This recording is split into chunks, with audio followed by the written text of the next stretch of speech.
Good afternoon. Thank you all for attending the iMission webinar on designing, redesigning nonprofit websites. My name is Rob Layton. I'm the Executive Director of the iMission Institute. We work exclusively with nonprofits on nonprofit marketing, fundraising, and advocacy. And today we also have with us our Chief Developer and Designer. Hi, my name is Brian. So when we work with folks, and we work with folks along the broad array of what it means to be digital. Digital is not online versus offline. People live in a digital world. They carry a mobile phone. They connect both in person and they connect online. So we think digital in that context. We work with organizations, donor management systems or CRMs, whether it's Razor's Edge or Salesforce, Salsa, Donor Perfect, some of the smaller ones, through websites, into social media, into email marketing. So we think about this in a very kind of strategic way. And when we first sit with folks to talk about what they want to get in a redesign of a website, here's what we'll typically hear. One, they want it to look better. They're concerned that the site has an old look. They say that they want a site that's easier to manage, that their staff can get in and make the changes that they need to make. And it's not just about managing today, it's the ability that that site is easy to manage over time, that it doesn't break in, and it's upgraded easily. And the third thing they say is, well, we just need a responsive design. Our site looks terrible when we look at it on a mobile phone. Responsive means that the site will change the way it looks based on whether it's a desktop, tablet, or a mobile phone. And those are the three things we first often hear as to why people are looking to redesign. But let's stop right here, and this is what I want to emphasize, is that those are table stakes. Every organization, when you're redesigning or designing a new site, you should get those things. That's like putting tires on a car. It doesn't run well unless you have certain features. These are three things that every site should have. Organizations are putting a lot of time, money, and energy and resources into upgrading their sites. Organizations, nonprofits that often have scarce resources are not getting more results from their site than the results they had before. The traffic that comes to the site is the same. How people navigate through the site is often the same. The amount of donations they're getting on their site is still very low. And the amount of people signing up newsletter, for instance, are still very low. So the results, the ability to build community, engage an audience, move your mission forward, find your clients, find your donors, find your supporters, find your volunteers, it's not changing.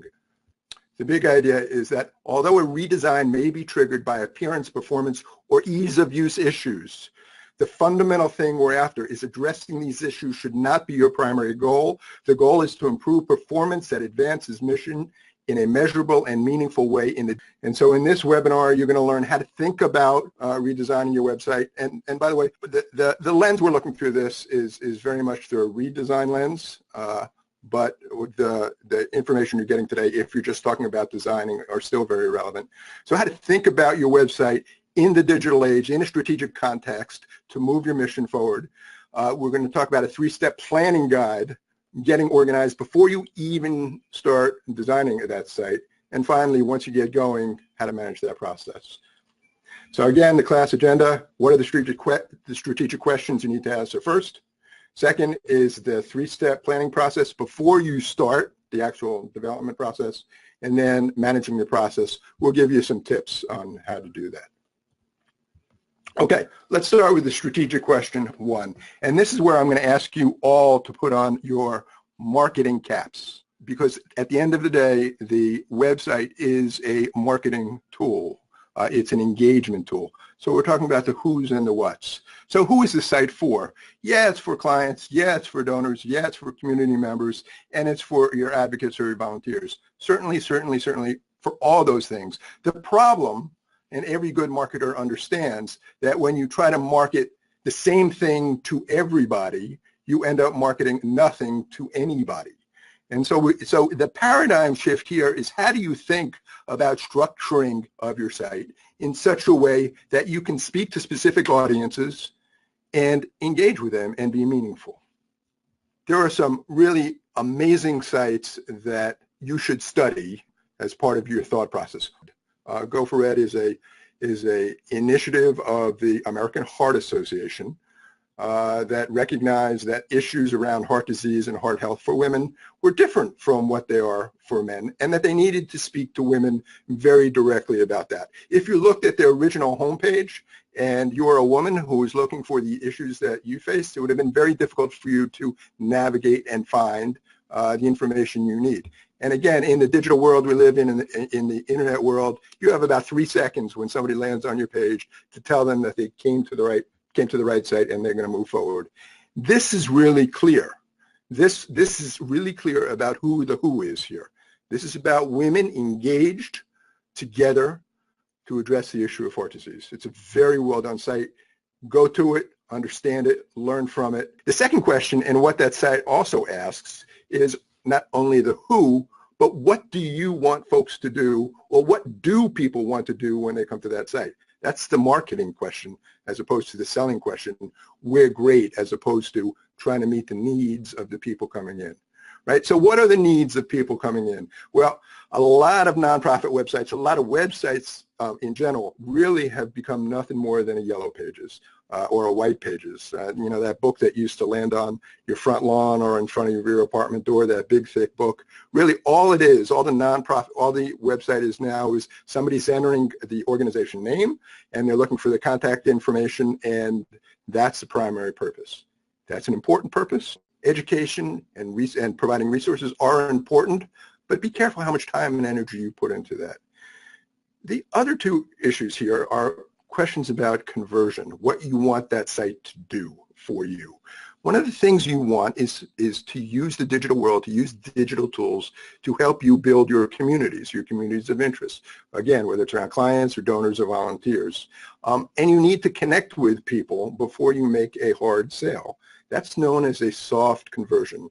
So when somebody comes onto your site and enters their information, that you can communicate with them. If your offer here is e-newsletter, chances are you're only going to get 1/4 to 0.5% of people signing up. And just to give you a perspective, when you create soft conversion opportunities that are really much more interesting, GoGoEd for Women does that, and go back and take a look.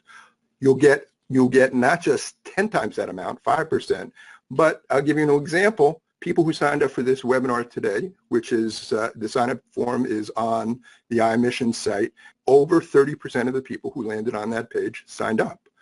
That's a soft conversion. That's important. If you're trying to build community, that's key. Hard conversions are where you really get people to open their wallets, to devote time and energy to your cause. That is harder. That's more of a process. But we're going to show you some websites in a minute that do a really good job of driving to getting you to donate or to fundraise for them. Another element is you want to provide information about your programs to the people who would use the programs, not necessarily the donors, to the people who use the programs. That's service to clients or members. We're going to show you an example of that.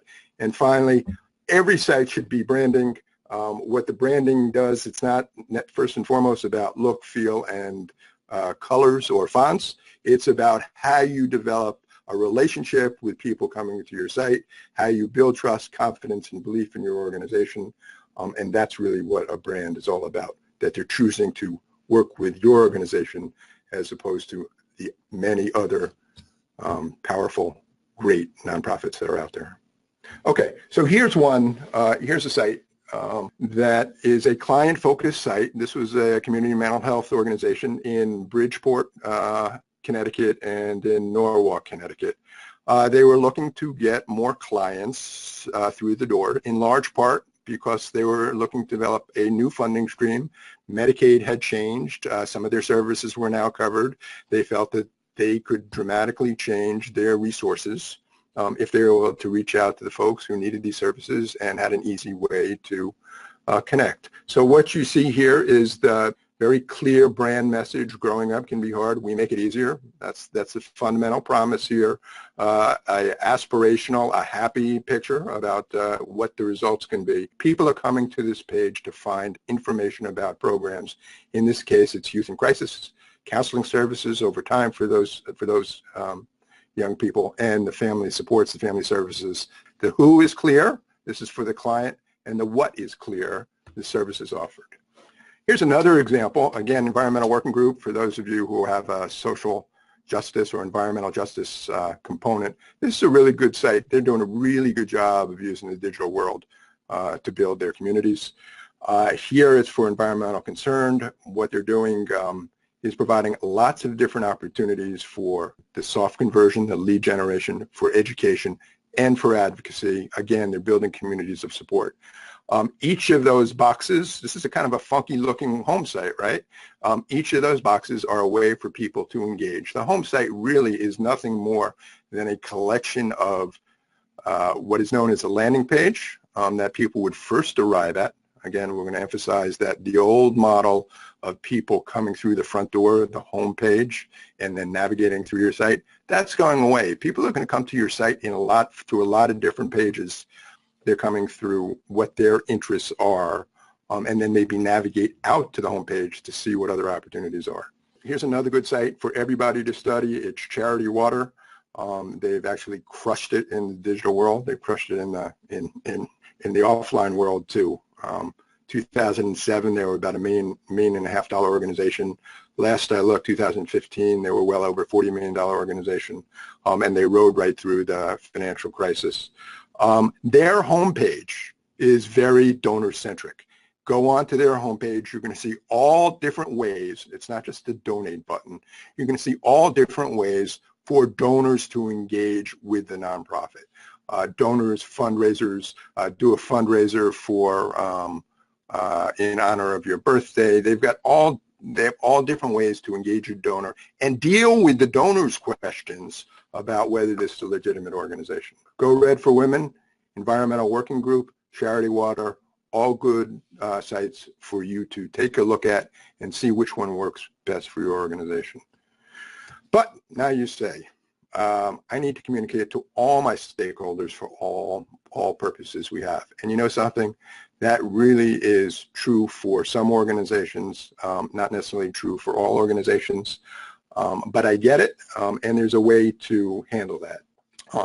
So a three-ring circus, for instance, and why that slide was there, is three-ring circuses for those of us with some attention deficit disorder. They're really hard to understand where to go and what's going on and what to focus on. That's what a lot of nonprofit homepages are like. Here is an example of how you deal with multiple audiences. This is the Boston Foundation. Again, very clear, the big promise. We bring people and resources together to solve Boston's big problems. Very simple. It's not a long explanation of what they do. Very quick to the point. And then what you'll notice are places that are very obvious, and in two places, two spots on the home page, on the top of the screen, two places where people can identify with what they're there for, who they are. Again, this is the who. They have a clear idea of the who, and they have for donors, they have for professional advisors, and they have for nonprofit organizations. If you click through, you'll see you're kind of in a microsite that speaks to this particular audience and engages them in their needs. That's what we call the secondary navigation, is often the navigation that most people think about when they're first designing a website. That's secondary. It's not the primary navigation. The primary navigation always thinks about who and takes them to a place where you answer the what. Okay, so real quick, serving multiple goals, the paradigm shift, what that means for you to how to think about it. The old model of the home page with a bunch of subsidiary pages of the about, the what's, the cool stuff, with a donate button off to the side. That's kind of an old model that you want to refresh if you're talking about engagement, if you're talking about really moving from a site that's flat, that's nothing more than an online brochure or yellow pages, to a site that actually engages people. We talk about that, those sites as part of, is understood as an engagement funnel. We're not going to go into how you think about the engagement funnel today. On the imissiontraining.org site, there's a lot of video and webinar on how to think about this particular concept. But the fundamental way to think about this is the website is not a place to come to, it is a place to come through. So you want people to navigate through to a place that advances your mission. So the key takeaways here, where people come through, to get something done in a way that advances your mission. They're coming through, not to your site. They're navigating through. They're engaging with you in a variety of ways. Again, that may be contact, that may be a soft conversion, that may be a hard conversion, that may be a brand building in their minds, all important. People are going to come through many doors, not just the front door. So you are building out your site, thinking about all the doors that people can come through, related to through your site, not to your site. You need to build campaigns out that drive people deeper into deeper engagement. And then finally is your website is not a project, but it is a work in process that you're always trying to improve. And what you need, and Brian's going to talk about this now, is what you need is a platform that allows you to easily improve it over the course of time. All right. So a lot of what I'm going to speak to is a lot of what is about that building process. Truly is something that is not just a one-time project, but something that you want to keep up on because the internet is always changing. Websites are always changing, and you want to make sure that you're right on top of the latest and greatest, but you also want to make sure that you're not putting yourself at risk. Some of the things that we want to cover today having to do with the code, and what we mean by that is, whose code are you going to use? Are we building it from the ground up? Is it a custom detail on, a prefab foundation like WordPress or Drupal or Joomla with its own customized code and a custom built theme and all that stuff? Or is it a powerful theme that allows for a lot of customization, such as Divi, which allows for you to build custom WordPress websites without it being that you need a lot of custom code and a lot of insider developer knowledge in order to get things done? Or are you building something that's more of the DIY network of building, which is the setup on Wix? GoDaddy has their own website builder, Squarespace, etc.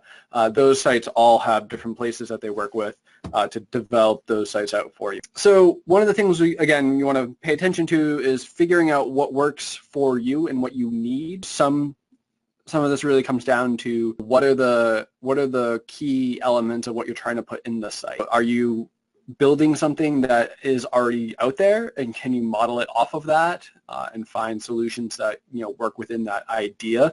I'm a firm believer in that you don't have to reinvent the wheel every time you want to build a car. So we primarily focus on using WordPress with what we do. That being said, that doesn't mean that there aren't solutions out there that require custom code or that there aren't solutions that you might be able to do on your own using something like Wix or Squarespace or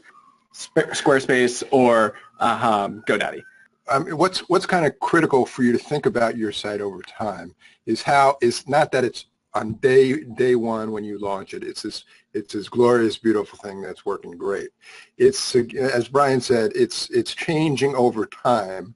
So as soon as you write a piece of code is the day that you run the risk that your website breaks sometime in the future, because as things upgrade, you need to upgrade that code, and that comes with risks. So generally, for most nonprofits, not all nonprofits, because there's a full range of capabilities that's required, for most nonprofits, what's available out there in terms of platforms that let you, whether it's Wix, which that's their real estate, or WordPress, which is your real estate, which you can maintain over time, with a powerful theme like Divi or some other themes that sit on top of WordPress. And these are not just look and feel. These are functional, highly powerful tools. That's it. These are things that the World Wide Web, the open source, when we think about that digital world, that open source world, the World Wide Web, thousands of people are testing it, proving it out, and making sure that this particular plugin is going to work over time. That's going to save you huge anxiety and huge regret later on. So the important point is, if you think you need to write code, ask yourself again whether that's really required, and there's not another way to do it. Because as soon as you need to write code, you become a captive. Yeah, you become obsolete the moment you've written it. And that gets to the next question, which is who's using the site now and how they're using it. This is an important question that you want to answer, and it allows for you to see it through the people's eyes that are coming to your site. And it's also about what your perception of that is, and trying to really understand that and understand it as like how you see the site and how other people see the site. And once you get a better understanding of that, you're really able to move into preparing for the redesign. And what we have done is we've set up a way for you to think about that. What you want to do is, again, the very first thing you need to do is to do your homework. Again, that's looking at your site, that's looking at how people are traveling through it, that's going through the process of understanding what your needs are, that's going through the process of looking at how you want people to interact with your site differently in the future for the next iteration of it, and really looking at what your resources are. And having all of that ready before you go into the process of creating your request for proposals. Creating that RFP allows for you to really see the resources that you have available. And I would just offer, even if you think about a do-it-yourself site, go through the process of creating an RFP. It's a good rigor. If you go through that rigor, if you spend the time to think it through, not just jump on and start creating, you're going to come up with a much better result. For sure. And like the key here is like you never want to take the shotgun approach. You really want to look at how you can find the right solution for the problem that you have, and that means really planning it out and finding partners that do that for you. And working with people who are going to put your project first, and also look for people who are going to be able to speak to the needs that you have as a nonprofit. So step one is planning. In the planning process is doing your homework. In that step, what we recommend doing is doing your data homework. This gets back to looking at who is visiting your site and what they're doing on your site. It's important to recognize that your perception of how people use your site is your perception. How people actually use your site is looking at the data process. The key here is making sure you understand that what you think you know about your site may or may not be what is actually happening on your site. Now, make sure that you have those tools available to you, and if you don't, to make sure that you go and get them available, because you're able to make much better decisions about how you need to make changes to your site in the future. Yeah, I should not. Yeah, and let me just point out, if you don't have Google Analytics hooked up to your site, that's telltale that you're not thinking necessarily about the site in terms of being a real engagement tool. And if you do and haven't looked at the data or taken time to understand it, or just looked at it from a very cursory level, give us a call and let's just walk through some of the data. Let's look at how people are using your site, how they flow through your site, where they're coming from, what they're doing, where they're going. There are organizations that have years worth of data that's just absolutely remarkable, and they find it absolutely amazing. And in some cases, you might be really excited as to how many people are engaging and what they're engaging with. If you have Google Analytics, take it and look at it, spend some time with it. If you don't have it, that's about time to up the ante in terms of how you think about using the internet. So once you have that data collected and you've done that part of your homework, the next part is to look at, what is the design-driven readiness begin to look like?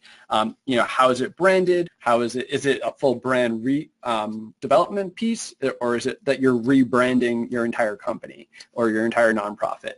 The key here is you want to know what those are, because it helps you, write a better RFP, but it also helps you put together better insights for the people who are going to be working for you. The other thing you want to look at is how to create, update, and look at your design guide. Now, a lot of nonprofits already have this, which is a design guide to how to use your logo, how to write, what are the appropriate punctuations for different uses of our tagline, what is the right color for our font, or for our logo, or for our newsletter. So the key here is, you want to have that ready so that you can hand that off to whoever the partner is that you work with. And lastly, you want to organize your assets. Nothing makes the process run slower than not having all of your assets up front and not having all of the assets organized in a way that's easily transferable to the partner that you're working with. What do you mean by assets here? Assets are things like photos, videos, copy, documents, resources, things that you want people to have access to. Those assets are valuable for your organization, and they really do a lot of the heavy lifting to get you to a better place faster. And why this is about homework, folks, is branding or rebranding. If you're doing a website and you haven't already understood what your brand is or how you want to rebrand, those are separate questions. Mm-hmm. Those are separate questions. Absolutely. And you want to think about your branding or your rebranding well ahead. That's why it's homework. It's well ahead of development process, because if you're trying to do that, and that has there's a lot of stakeholder conversation, and there's a lot of consensus building around that, and there's some testing as well. You want to get that done ahead of time. Otherwise, the process of creating a website is not only going to take forever, it's going to lead to tremendous dissension in the organization. You're going to have fights at the board meeting. It's going to cost you more. So what we're speaking about when we speak about the brand development versus rebrand, the idea here is to look at getting the brand elements defined first. What that is really helping the people who you're working with understand what makes your organization tick. What are the things that really represent your organization, so that they have a better understanding of how to get those messages across to the users of your site down the line when they're actually creating the website for you. And you need to get that built out first in order to give that to the person that you're going to work with later. Now, there's a key point here. Getting your brand and the design guide and the assets defined ahead of time, it really is, what will keep the process streamlined and focused, and allows for the person or people working with you to do a better job for you. And ultimately that saves you time, it saves you money, it saves you the headaches, and it saves you from those fisticuff fights that Rob was speaking about earlier in the boardroom. And not getting ahead of time, what that does is it honestly creates roadblocks, it creates delays, it creates those sources of resentment, and it just turns into a lot of chaos. So our goal here is to avoid those pieces of chaos. So what we want to do now is we're going to kind of shift gears a little bit and talk a little bit about the homework involved in getting the budget questions together, and I'm going to pass this off to Rob. Yeah, guys. So you want to make sure you have gas in the tank when you launch your site, right? The tragedy is if your marketing budget, and when I say marketing budget, these are the folks doing your content. It may be Google Grants, which we'll do a quick sideline on here in a minute. It may be Facebook ads. It may be the folks, the time and energy people are devoting to Facebook posts. It's the stuff designed to bring people in and engage, whatever that number is. We've seen organizations where people spend big upfront and have no resources available to make that a living, breathing, dynamic asset that actually drives. Again, the goal here is not just to create an online brochure, but the goal here is to drive engagement with your communities. And so as a rule, if you have a $40,000 marketing budget, don't spend more than $10,000 on a website.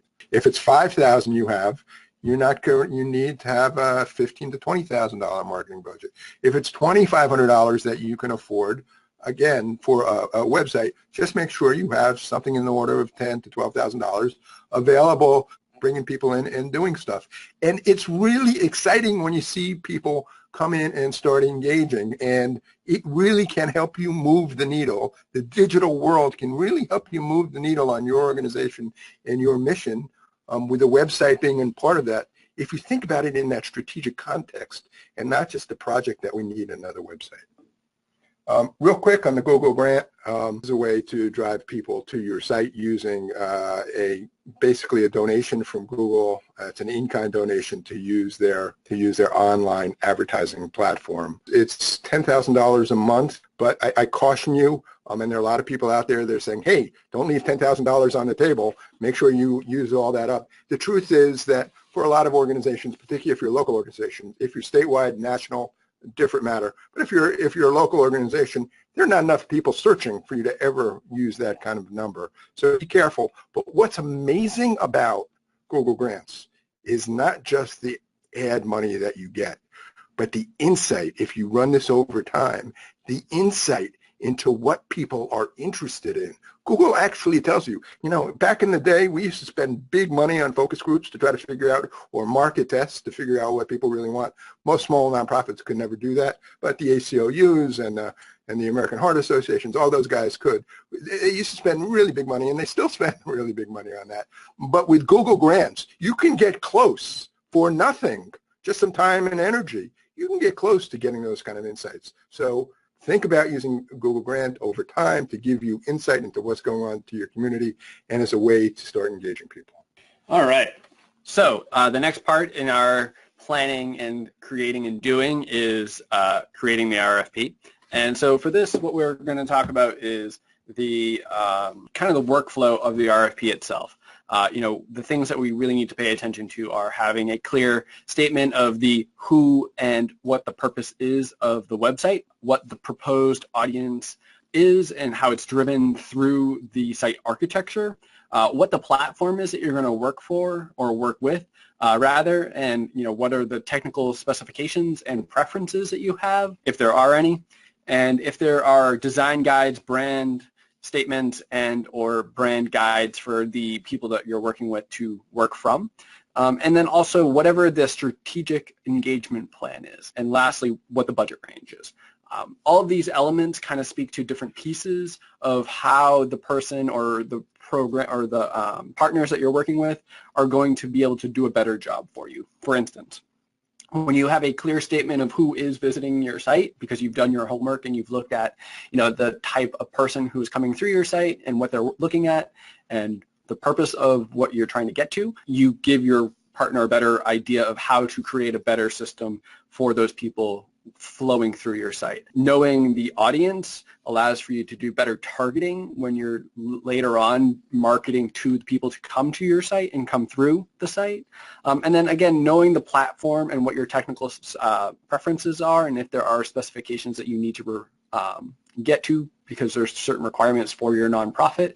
Having that up front, again, allows for you to really get an in-depth proposal back from a partner that can be to those specifications so that you're not having to find those budget woes later on down the line when you're like, oh, really what we needed was this other thing that we didn't know that we needed until now because we didn't do our homework ahead of time. So those are the key elements for the strategic development of an RFP. If your strategic plan that you've worked up with your board, you worked up with your staff and spent a lot of time and money in doing a lot of thought, a lot of energy, if that's not guiding this process, stop and ask yourself, should it and how should it? And I think you're going to find that there's some really interesting questions and answers that you'll come up with that are really important for, again, not just creating a website, but building out that architecture, that digital architecture that can really change your success in achieving mission. All right, and it also helps you manage the project. In managing your project, whether it's web design, kind of working with an existing design or a complete redesign process, it's important to know the who, what, when, and the launch times. So the who is who's on the project team. That is from your side as the client and also from the partner side and what the integration elements are within that. So what I mean by that is who from your team is working with whom from the partner side of the team so that you make sure that everybody's getting the information that they need. The what is the big milestones. So looking at that, that's really about really setting up a timeline that allows for people to see, what needs to be done by when, and so that you can keep the project on track and not have overages, not have delays, and really knowing how to get to where you want to get to for the time that you want to get there. The when is that timetable. Again, the idea here in setting the milestones and looking at what the timeline is, you allow for yourself to, avoid those delays, avoid making big mistakes, and making it so that you're really able to get to the launch. And then once you're launched, that is just the beginning, is the way that we like to look at it. That's really when you start the process of marketing your site to the people that you want to have come through your site and work to drive the people into your funnels.